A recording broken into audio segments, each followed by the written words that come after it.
Welcome to Something to Talk About from the Bainbridge Island Senior Community Center. Today we're going to be talking politics with David Harrison, as we do once a month. And we're going to be talking about the legal cases that are churning around the former guy, the current situation in Congress, including Ukraine funding, and the survival of the Speaker in the House. Mike Johnson is under a lot of pressure, and the role of abortion in the upcoming November elections. I want to start, though, by acknowledging that we are meeting on the ancestral homeland of the Puget Sound Coast Salish people, specifically the Suquamish tribe. They have lived here for, well, since time immemorial, centuries, and they have plied these waters and lived on these lands and taking care of nature, and nature is taking care of them. And we continue to learn from them, and we are grateful for that. And I also want to mention that we have a sponsor for this program. It's Fieldstone Communities of Bainbridge Island. They have independent living, assisted living, a vibrant memory care community. They're all up on Rolling Bay. And if you would like to take a tour of their beautiful facility, call them 206-594-1010. Email Ashley C. at fieldstonecommunities.com or check out their website, fieldstonecommunities.com. David, thank you as always for thinking deeply about issues that face our country and then sharing your insight with us. Oh, and I should add that I'm here with Jim McPherson, who is learning how to help with something to talk about and is also a senior center member. Yeah, briefly, but then I'm Briefly, he's briefly a senior center member. no, I'm gonna walk out of here. He's here for time immemorial. Okay, David, sorry for all that. Thanks for having me. Reed just mentioned the three topics we're going to emphasize. Excuse me. Things are getting better for the party in which we're most interested, where everybody on this call has been interested in the Democrats sustaining the presidency. So it's gotten better with each month, and there's some evidence that it's going to continue to get better, although the outcome of these weighty matters has yet to be assured. So that's where we stand. A lot happening right now that has to do with that question of whether we're going to succeed or not. I want to say before we get into the three topics that Reed mentioned, that the world as we know it is not on fire. This is a very important point I want to make. We were at someone's house for dinner the other night, and there was the usual questions about children and grandchildren and where they are and how they're doing. And a man at the dinner said, well, my 32-year-old son, there's no way they're having children because the world is on fire. I started thinking, well, hell, I was born in 1947, just after we killed 50 million of each other, not our fault. And another 50 million died of famine. The world, Europe was a mess. The Cold War was about to emerge, and we had just used the first nuclear weapon. So if that was a good time to not have a child, then I wouldn't be here. And a couple of people who on this call are just a tad older than me, and they were born during the war, for God's sakes. So then the world, couldn't have been more on fire. So I think this idea that in 2024 we're facing an extraordinary situation is self-disadvantaging. I think it keeps us from it elevates despair over hope. I totally get it that there are things that are unusual. Some people think the thing that's most unusual is that we're more divided than ever. I'm not even sure that's true. Certainly, we're not more divided than ever, as long as you count, 1859. But I'm not sure we're more divided than 6 or 8 years ago. What we are is more able to tell the world how divided we are. Our means of communication through social media has been overwhelming. And then over and above that, our intermediaries have fallen by the wayside. So it used to be, Walter Cronkite was never the amazing intermediary that we thought he was, but he was a trusted intermediary, and there isn't anyone now. So the objective truth is definitely on the scaffold, and wrong forever could ease its way onto the throne. Let's just keep that from happening. At any rate, my point about world not being on fire is let's not overwhelm ourselves with despair. One of the issues in the world being on fire is that the green world is rightly so worried about climate change that they've got us convinced that it's over and that we have already sustained the damage that is going to end the life on Earth as we know it. That's not true. It's just that we're not doing nearly as well as we need to do to prevent the damage, some of which is now inevitable. It'd be nice if there was a new strategy saying, here's the 6 things that we've done that are right and the 20 things that we need to do. But with climate change, you feel extra despair because you could be the greenest person in the world and you can't change sea water rise yourself by an inch. So our temperature by less than a tenth of a degree. So we have to do it all together. So having 45% of our population not believe we need to do it is kind of disquieting. First, Congress. So all this bit about the dysfunctional House is absolutely true and provable. And maybe this dysfunctional, as we've seen it certainly in since the 60s, maybe.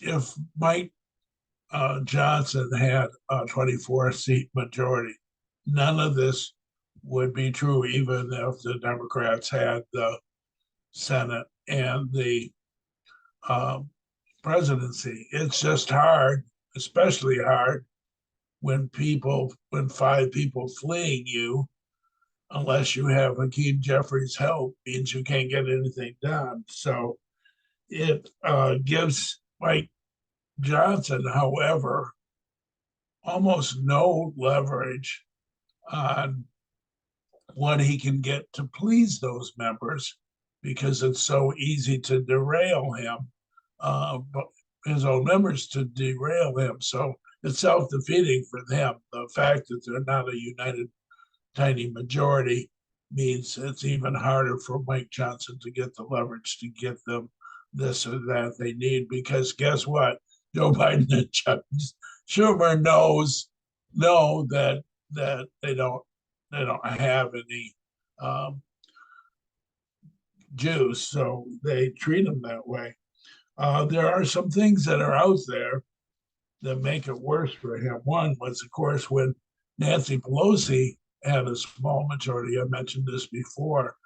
She could deliver goodies with the help of Schumer and Joe Biden. So it just, there's a way to control your members by punishment and reward to keep them on your side. And she had more, she had an ATM, that card that Mike Johnson doesn't have. There's some other things happening too that we should pay attention to. One is the disintegration of the last 30 or 40 moderates, if that, in the Republican caucus. So we got the conservatives and the alt-right, the MAGA conservatives and the alt-right conservatives and the conservative conservatives. And there might be 30 or 40 others who would, if maybe not out loud, see themselves as moderate. There's fewer of those because the people we beat in swing districts were by and large the moderates, like Peter Meyer and Michigan, although not without exception. We beat on that case with Marie Glusenkamp Perez beating whatever his name is, Joe Kent. So some of those moderates are isn't anyway. They just didn't make it to this house. But the reason why the moderates are not saying anything is Trump can and does primary them. So you'd think maybe they're in a district that's a swing district, and not every voter, Republican or independent, is a MAGA supporter, and that's true. Might even be a smaller number, but there's no, it's nothing but a bad idea if you're a Republican then to throw away even 20% of your vote. So they're scared. They're scared. So they speak to Mike Johnson very quietly. Also, that party is going through a fundamental transformation. They are almost entirely unlike their party that John Boehner was speaker for, or Ryan after him.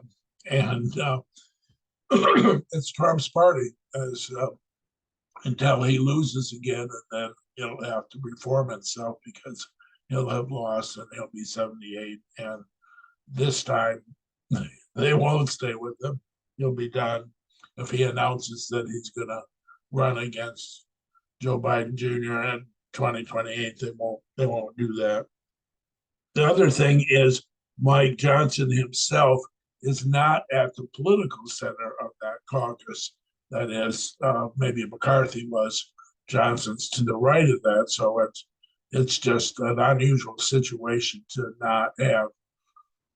Nancy Pelosi had a whole bunch of people to the left of her, and a whole bunch of people like Derek somewhat to the center of her, and Mike is I mean, he sent a letter after January 6th, or around January 6th, a private letter to all members trying to get them to go on to a Supreme Court appeal to overturn the election. So that's who he is. What this all leads to, of course, is what's going to happen with Ukraine. So now we've said he's promised to do something. He has almost no leverage. And so what's going to happen? First, you can give him the reprehensibility award because this delay till the last second has killed a whole bunch of Ukrainians. So you got to be able to fire back when somebody shoots at you if you're going to be in a war. And Mike Johnson, to get leverage, to get the best deal he can, to not piss off Donald Trump as much as he otherwise would be, has sacrificed Ukrainians. Pure and simple. He just has. They're dead. They're dead. So that would be the outcome of that. And what he'll get for that is it will be a package that includes some recovery of Russian assets, although there's hardly any in the United States. Europeans have already got that covered, the amount of money that Russia had lying around. There's some legal questions about that, but anyway, there's not going to be enough for us. Some loans, so maybe now it's a $60 billion package, but there's some Russian recovery and some loans and some outright military grants. And that's what will end up happening. And Schumer and Biden will accept it, and it'll have something in it where somebody who's a Republican say to Trump, see, I got something out of this package. And it's already being said incorrectly that Trump is the source of the idea of turning to loans rather than grants. So that's what's going to happen. And then the question will be, well, how are they going to make it happen? As some of you veterans know, there's something called a motion to a discharge position, which takes half of Congress to get something out of committee and on the floor, and isn't going to happen because this is what happens with a Republican who signs a discharge position to put him over the top. They're fried and they're done. There's no future in that. What there is a future in is the speaker accepting a motion to suspend the rules. And that's 2/3. And the way you get that is Hakeem Jeffries wants aid for Ukraine.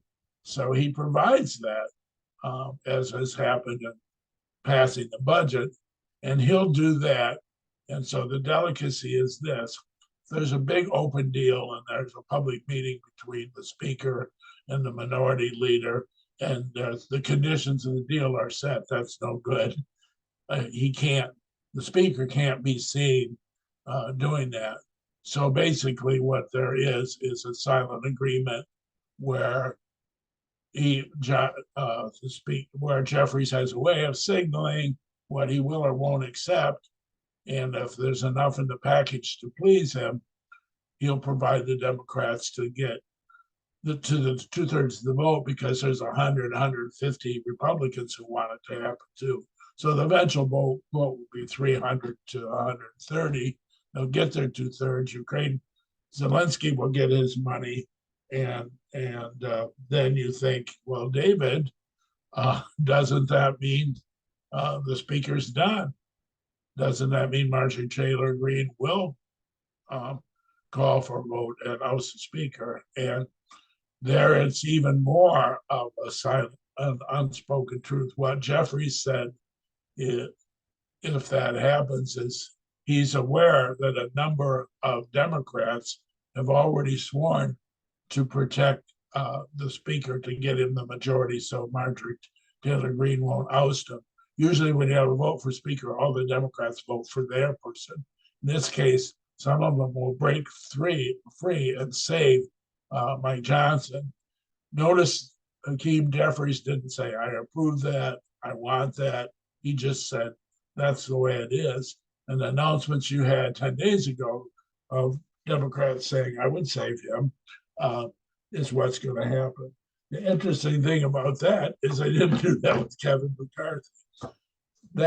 When that happened, when they let McCarthy go, Phil Rockefeller called me and said, this is crazy. They don't know how they're going to get Ukraine funding, and they're throwing out a speaker who's promised to get Ukraine funding. I think what happened is they miscalculated. I think they didn't think it would take that long to figure out how to get Ukraine funding.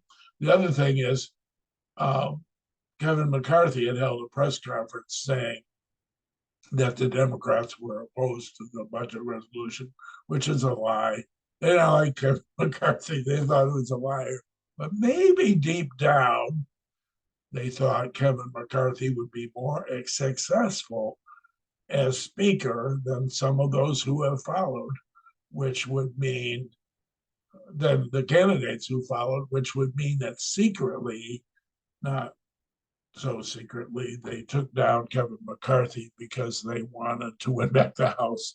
There might have been a little bit of that. Sure was a big risk for Ukraine, so it's good that it's about to be resolved, because it's agonizing to have us sit on the sidelines and have there be House members who are in a bromance with Putin after he attacked a democratic nation.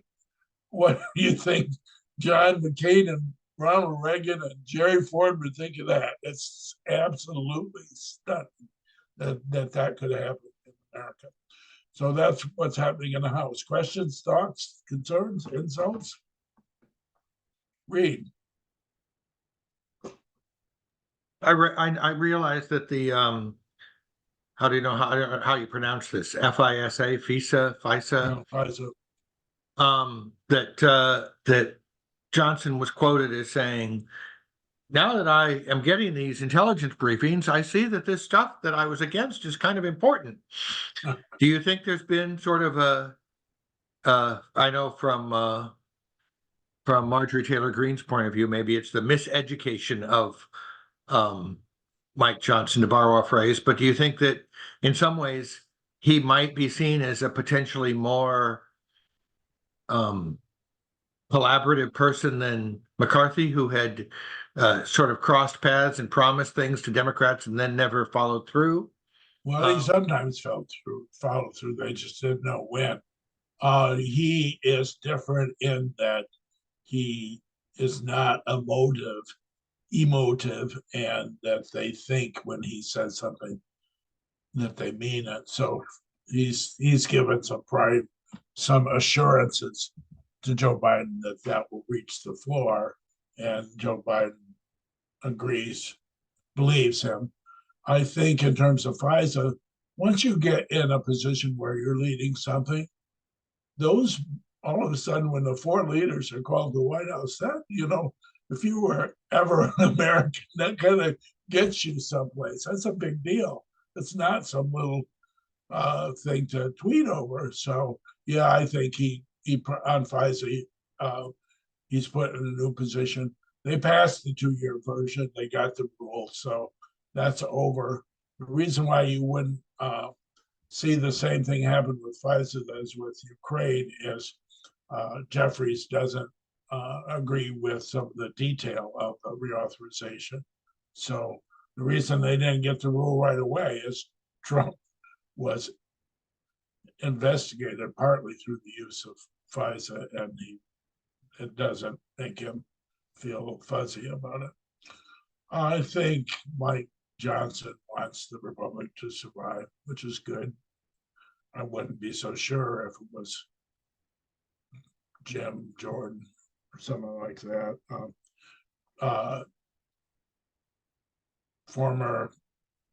The guy who's about to be the witness in Stormy Daniels' trial, Trump's former fixers, whose name is,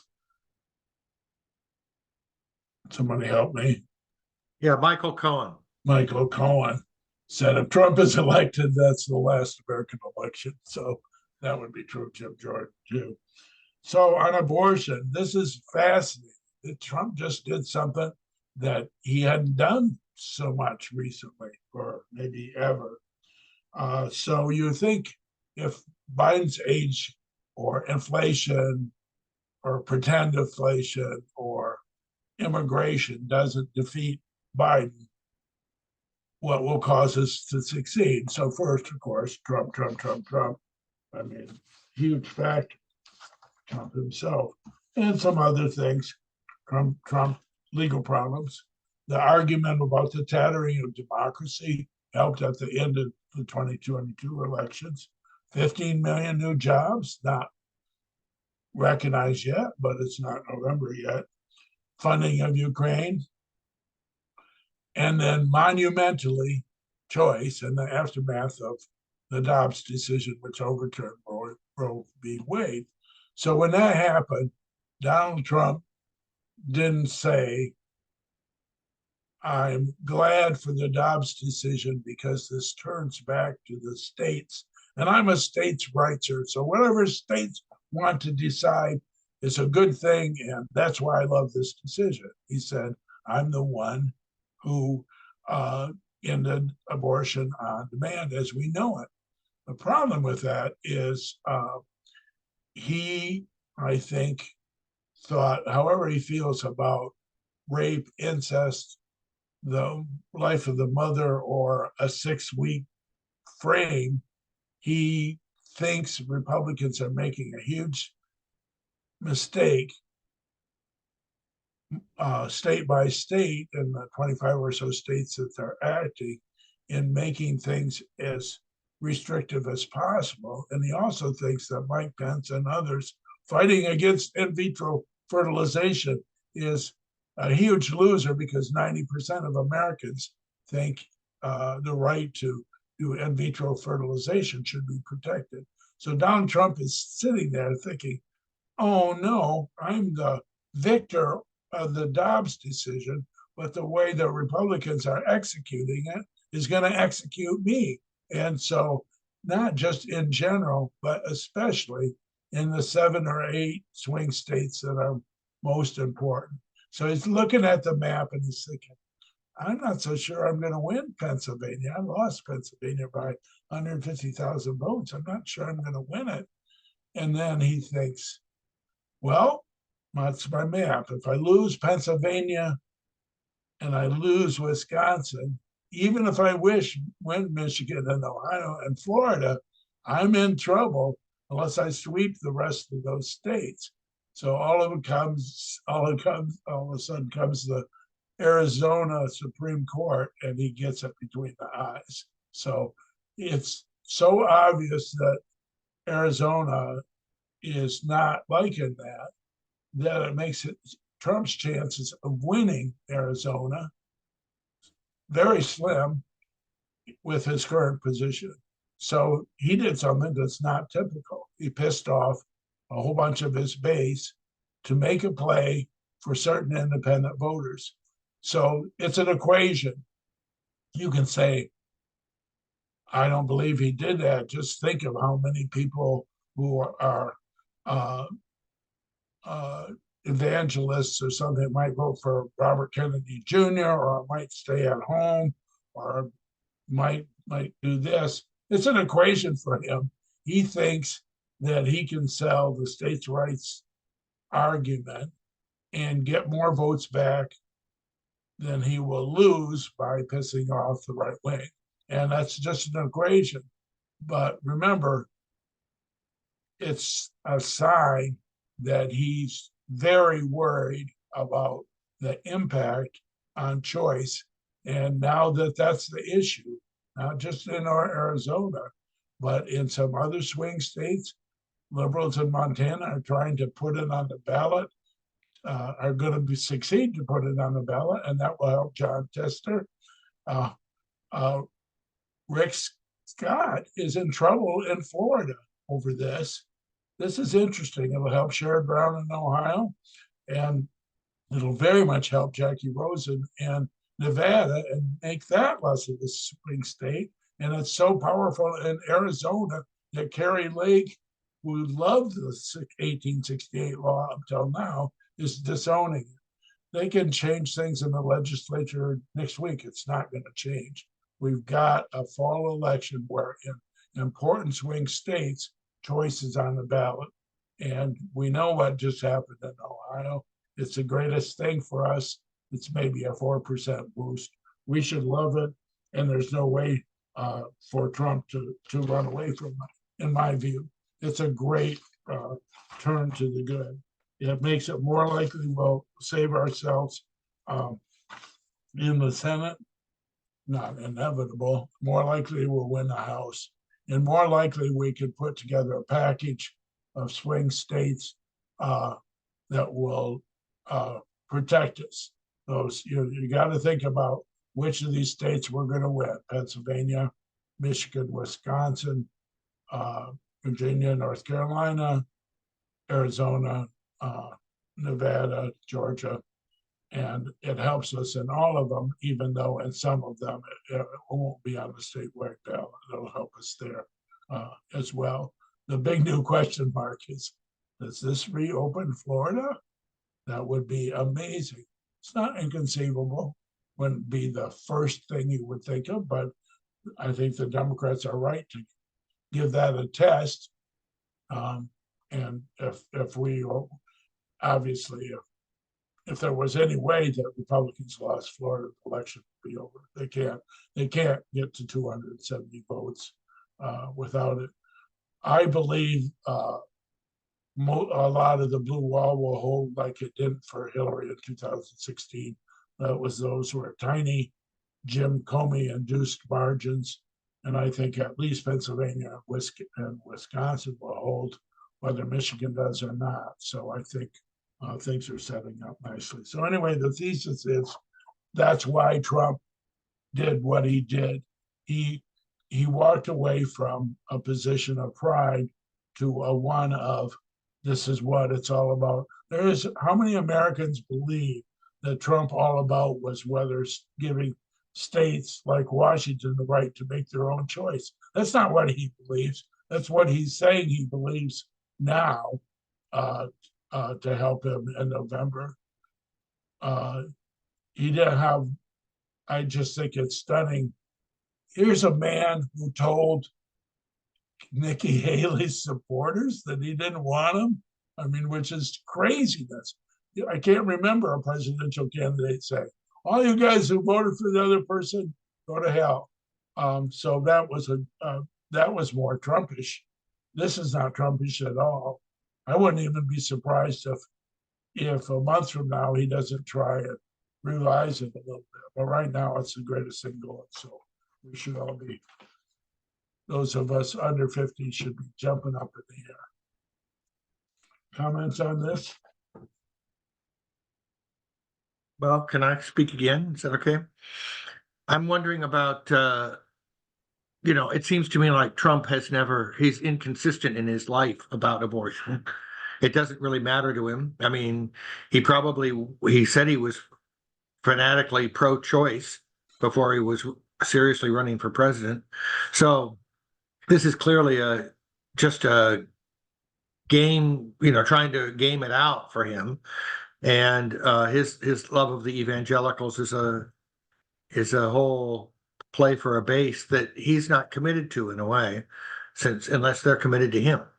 Seems to I think me. that's true of every issue, but it's just more obvious with regard to abortion because they have them on tape for 13 different hems and haws. So the thing is, he can't pretend that he didn't name those 3 Supreme Court justices. Right. So, And at some level he's kind of, I mean, he would like to take credit for that, as he has. well, he will. So he's going to say, because they left it up to the states. I'm just saying, Americans aren't calibrated to buy into. I mean, there are somewhere, obviously he's calculated. There's got to be some independent or Republican voters or blue collar Democrats who are going to say, okay, well, okay, he's not. I'm for exceptions for rape, incest, and the life of the mother, and now I can see Donald Trump is. So he's got an equation. He's less he feels that this is less dangerous. It's just harder for him to say that because it's so obvious that it's a made-up story. If we have time at the end, there's Biden is having his Hamlet moment over the Mideast. I mean, but it's much more painful. You can see that for him, he recognizes the challenges. There's not the first president to be caught up in challenges with the Mideast, for sure. Well, ever since Dick Cheney destabilized it so much, the awful truth is the Democrats have voted with Junior Bush on that. Were told that it would stabilize Israel's situation. I worked for Senator Cantwell at the time, and that was certainly what she was told. They were under a lot of pressure. Tony Blair could have stopped it. McCain could have stopped it. Colin Powell could have stopped it. But anyway, that we've been destabilized, and we're in awful shape today. I don't think it's self-evident that Joe Biden in November will have big Gaza problems, because what would Americans think Donald Trump would have done? I mean, I just don't know. And by then we'll be in some new situation. I think outside of politics, he can't abide what Bibi's doing. So I think he's doing what he can. It's not obvious to me that we have quite the leverage we need to have. We're not going to break with Israel. We're not going to leave them vulnerable to attack. And Netanyahu knows that. So I'm not so sure he's got such a wonderful list of options before him. I think we're probably, the reason why he's saying he's going to do this massive attack is he's trying to get leverage for the next hostage deal. He knows those hostages are there too. He'll go for, if he can get a better deal, he'll put a halt to the attack and take the hostage to cease fire. Sheila. You say, David, what would Donald Trump do? We don't have the slightest idea half the time what that guy would do. Yeah, that's true. And he probably couldn't find it on the map. So, yeah, I don't know what he would do. He's fond of saying, well, that wouldn't have happened on my watch, but it's never quite clear why it wouldn't have happened or what would have happened instead. So Yeah, I think certainly a political danger for in these slim margins and slims in states are is that Gaza will be a huge issue. I think Biden's more threatened by immigration than Gaza. Uh, Michigan would be an example where if you're only going to win by 50,000 votes, there's quite a sizable Muslim community in Detroit. So he's right to worry about that. So let's go on to the legal cases and then we'll go out in the sunshine. All along when we've been talking about the legal cases, we had been noting that of the 4 criminal cases, the 2 major civil cases are now resolved. The defamation Eugene Carroll case and now the enormous falsification of values case that was just resulted in a $450 million bond, since reduced. So the appellate possibilities for Trump on those cases are not good because there's one more level in the state of New York that's an appellate level that could find reversible error, but I don't know what that would be.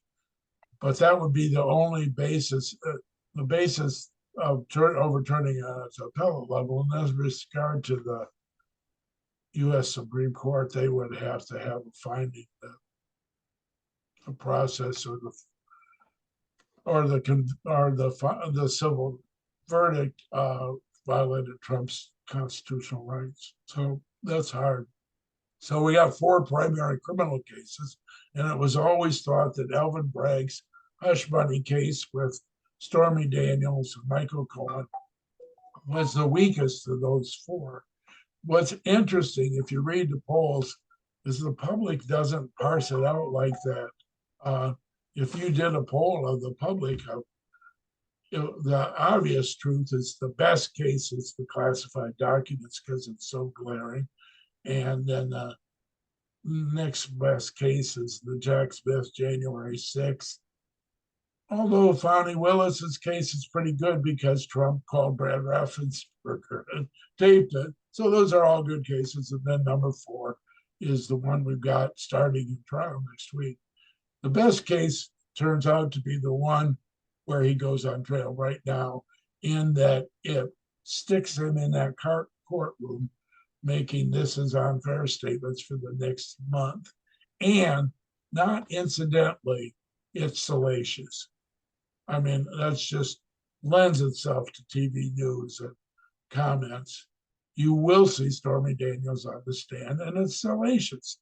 So the reason why we were always thinking it was a somewhat weaker case is the falsification of business records alone is just a misdemeanor, but it's made into a felony when you falsify business records to help hide you violating the law in another way. So we were always worried about that. The violating the law is, in other ways, is state and federal election law and federal tax law. So Alvin Bragg didn't say right away what those violations are, but Michael Cohen certainly feels that there's a huge feature in the Times about what Alvin Bragg feels. A lot of people surrounding Alvin Bragg that think that the situation is much improved in the last year with regard to that evidentiary standard, and that they feel what the judge's ruling has been so far creates no possibility that the judge's office is going to issue a ruling from the bench, a summary judgment finding Trump innocent. So we're in not bad shape. In the other 3 cases, there's more possibility than is being publicly acknowledged. Somehow the liberal press has picked up the idea that there's very little likelihood that Jack Smith will be able to do the January 6th case during the election year. Tanya Chutkan, who's the district court judge, has not said that. She's still saving August time. the issue is what the Supreme Court does when they hear the case on April 25th. If they set up all sorts of reasons to remand it to the appellate court, which, as you remember, issued a decision that there's no semblance of immunity for Trump. If they send it back for reconsideration, we are definitely not going to get a trial this year. But it could be that they'll do their own reconsideration, settle the law. The most they would do is fine tune the cases under which there is immunity, and within the range of what they would say, Jack Smith still got a case. So you could even find some kind of official duty tweaking that they could do on a 5-4 or 6-3 vote, and we'd still be fine. And we would have that federal district court trial in after Trump is nominated, but before the election. So that's, I think, is least as possible of an outcome, even more possible. It just depends on what you're thinking about Amy Coney Barrett and Gorsuch and Kavanaugh. The way they questioned when they heard these things before about, the issues that are out there about whether SEAL Team 6 could assassinate a presidential candidate are sitting out there. So I think the fear that they're going to push this off in next year is not necessarily warranted. With regard to Fani Willis, what the press was saying is she's got an election in November. How is she going to proceed? That's so stupid. It's Fulton County. Raphael Warnock got 76% of the vote in Fulton County, and there is no viable Democratic candidate running against Fani Willis. Do we really think the Republicans are going to flip a 76% Democratic county so that their man won't get prosecuted? That's not going to happen. So as soon as she's free and clear from the appellate appeal of her stupid behavior, she's going to schedule that trial too. She's ready to go. So that could be in September. So we could win the election just by the pain Trump suffers just in abortion and Stormy Daniels and the good things that Joe Biden has done. But it wouldn't hurt to have a little bit more fuel for that fire. So that would be why we would want the Supreme Court to do the right thing and Fani Willis to proceed. Eileen Cannon, who's the fourth judge for the Florida case in federal district court in Florida, which is where Mar-a-Lago is actively involved in delaying that case. And people say, well, the 11th Circuit, who was mad at her over a previous ruling, could remove her. They're not going to do that. There's not a lot of desire at appellate level to trash a district court judge. They're not going to. Sheila. This is way out, totally way out. But what happens if somebody like Mike Johnson gets to be president? Let's just say, and he gets to be the president because our friend Mr. Trump is in prison. What's your impression of how that all of the different things that Trump is under investigation for or under court order for or whatever, he gets pardoned completely? So the couple things you're talking about, Mike Johnson's president because he's retained the House as Speaker and Trump is elected and then Trump gets sent to jail. Mm-hmm. The vice president would become president, but Trump doesn't have to resign. If Trump were elected and then convicted or convicted and not sentenced yet, he's not disqualified from being president if he's convicted. He's not even disqualified if he's if he's in prison. That's right. He's not. With regard to him being pardoned, he's not pardonable by the president for either the Elvin Bragg case or the Fonnie Willis case. He's only pardonable for the Jack Smith cases. Oh, because it's not federal. Yeah, they're gotcha, state gotcha, cases. gotcha. Okay. So there we've got some protection there, which is one more reason why the Elvin Bragg case is so juicy, because it protects us from that. I don't think he's going to be president, but I would like a little bit more of a guarantee than we have right now. If Joe Biden was 66, there wouldn't be a question. Yeah. Other questions or thoughts? How about famous postcard person? What do you think of all this? Kathy? It's just, it's scary. That's what it is. It's scary. Unnecessarily so. Yeah. Well, But I we can think do Biden- it. Now you Well, can, Biden is doing a great job. Day after day, we hear news of he's working on the student debt thing. He's working on this, he's working on that. He's doing good stuff. So, It's we just picked gotta up get the- nicely since State of the Union, I think. yeah. Other comments, thoughts? That's my deal for the day. These three issues. I'm just happy we're doing better than we were. The fact that Trump's trying to change the law in Nebraska to put one electoral vote in play is interesting. But I think we could end up with pretty much the same results we had last time. My biggest fear is not that Joe could keep on doing the same things and we could win, especially with Trump's lawsuits and abortion. I'm more worried about Joe falling over after getting his nomination and what that would do to our ticket. And then we would start 6 or 8 points behind and we'd be running out of time. Of course, Trump could fall over too. So Yeah. So, as someone who's fallen 4 times in the last 2 months, I can guarantee you it's possible to fall over. I'll throw out here that for the income qualified and others, Housing Resources Bainbridge has a whole bunch of grab bars. They're happy to help you install. So we want to keep everybody standing, not falling. I think Tom was going to make a comment maybe earlier.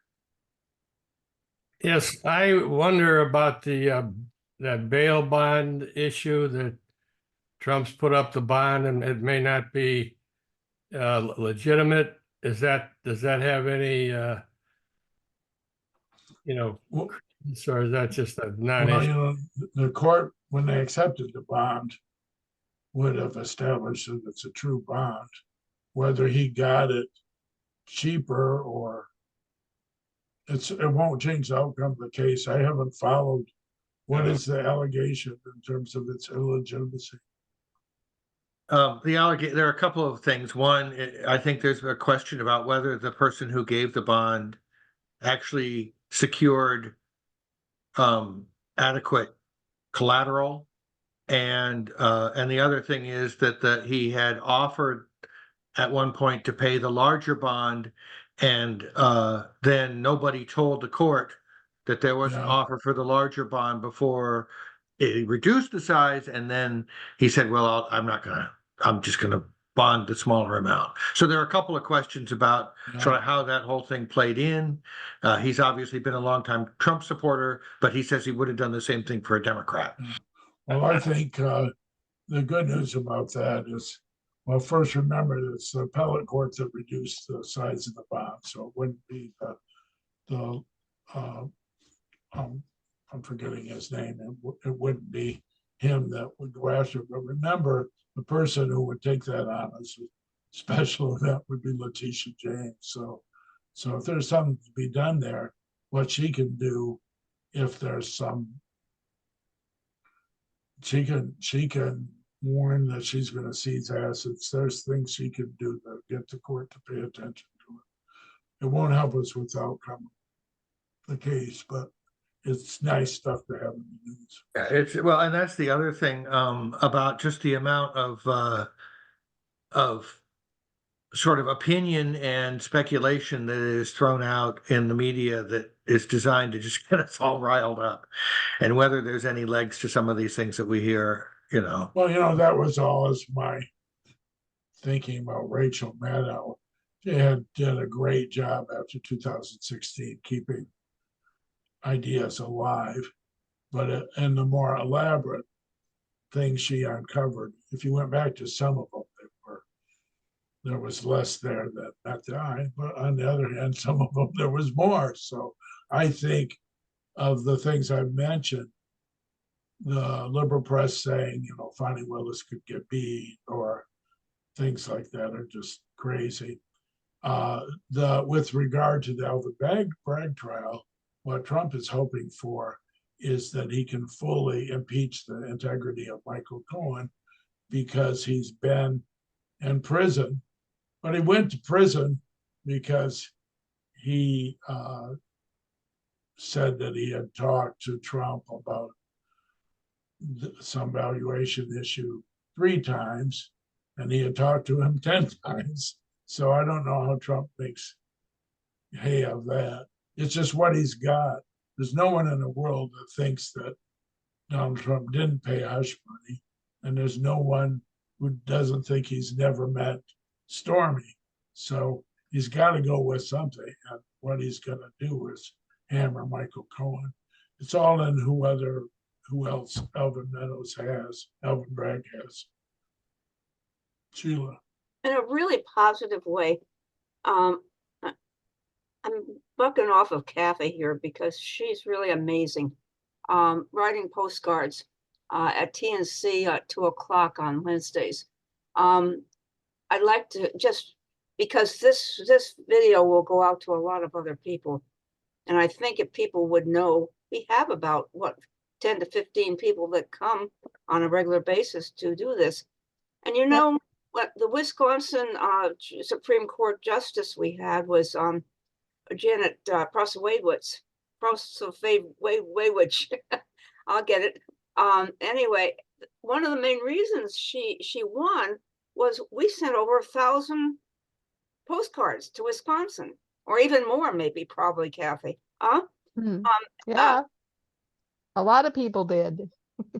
Well, I know that, but the point is, we also get involved in this here in faraway Washington State, and we get involved in that. The other thing that we're doing right now that I feel very good about is all these postcards that we're making for either for Kirsten Engel for Senate, for the Congress from Arizona, and of course Ruben Gallego, because Kari Lake is on bad shape down there, and if Trump doesn't get that state, she's out, and Ruben will come in as our senator. And I've seen more and more of his ads that are just, he's so calm and collected and quiet. I'm very impressed with him. But I was here again, I just wanted to say the reason why I'm saying this is because other people should come up and write postcards. We need people. Yeah, I think that's true. And as you know, there's some other people who don't join you at the TNC that are doing postcards. Yes. And Cindy told me the other day that 4 of her friends are traveling for Domke. They're going to go do field work, and I'm sure there's more. And of course, within our means, a lot of us are sending money. It's been a sustained anti-Trump effort since December of 2016, and there's nothing really like it in American organizing history.